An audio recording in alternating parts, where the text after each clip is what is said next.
আসসালামু আলাইকুম, hello viewers, আশা করি সবাই ভালো আছেন। আজ আমি আপনাদের সাথে একটি সার্কেল কি করে খুব সহজে পাত করা যায় এই বিষয়টি আপনাদের সাথে শেয়ার করব, আপনাদেরকে দেখাবো।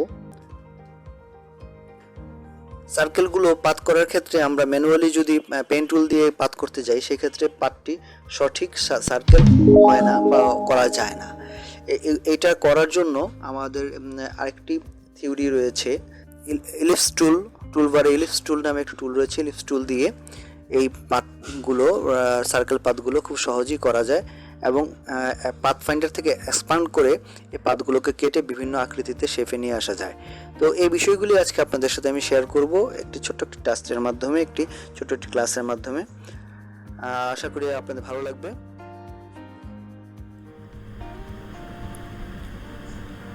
রেক্টেঙ্গল বক্স থেকে আমি লিপিস টুল সিলেক্ট করে নিচ্ছি রাউন্ডটাকে করার জন্য। সেক্ষেত্রে রোলারের আমার যে উপরে, আমার আর্টবোর্ডের উপরে দেখুন রোলার আছে। রোলারের ঠিক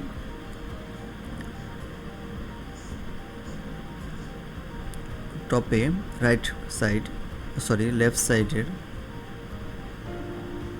কোণে আপনি ক্লিক করবেন এবং এখান থেকে এরকম দুটো রেখা আপনার মাউস বরাবর শো করবে, যা দ্বারা আপনি রাউন্ডের ব্যাসটি বুঝতে পারবেন এবং সেই দূরত্ব অনুযায়ী ক্লিক করে মাউসটিকে টেনে ধরবেন। আপনার রাউন্ডটি দেখুন ঠিক একটানেই হয়ে গেল। That is perfect way for any kind of circle drawing. এখন এই রাউন্ডটি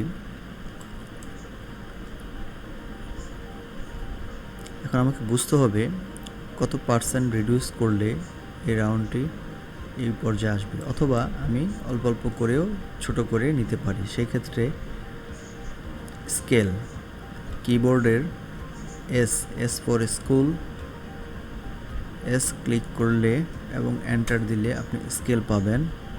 স্কেলে যে 80, দ্যাট মিনস 20% ছোট করছেন।